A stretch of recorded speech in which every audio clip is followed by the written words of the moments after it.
Dans l'univers des PC portables, Toshiba présente aussi son Radius 11 ici à l'IFA 2014 à Berlin.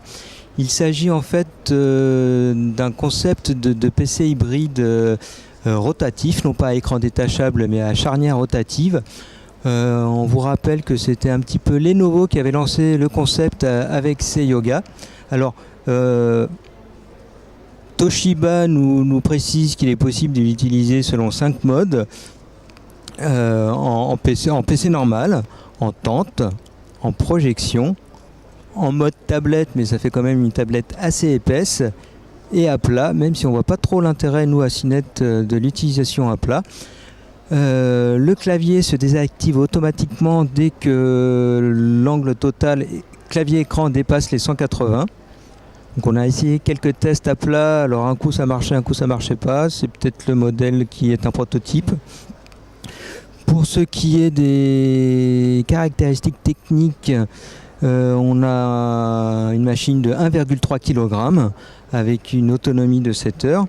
Le Toshiba Radius 11 s'appuie sur un Celeron de Intel, 4 Go de mémoire vive et un disque dur mécanique classique de 500 Go. Toshiba annonce son arrivée pour la fin octobre à 380 €. Dans l'univers des PC portables, Toshiba présente aussi son Radius 11 ici à l'IFA 2014 à Berlin.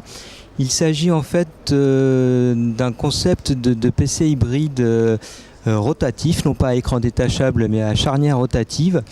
On vous rappelle que c'était un petit peu Lenovo qui avait lancé le concept avec Seiyoga. Alors, Toshiba nous précise qu'il est possible de l'utiliser selon 5 modes. En PC normal, en tente, en projection, en mode tablette, mais ça fait quand même une tablette assez épaisse, et à plat, même si on voit pas trop l'intérêt, nous à Cinet, de l'utilisation à plat. Le clavier se désactive automatiquement dès que l'angle total clavier-écran dépasse les 180.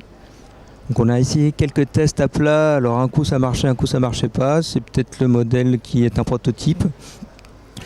Pour ce qui est des caractéristiques techniques,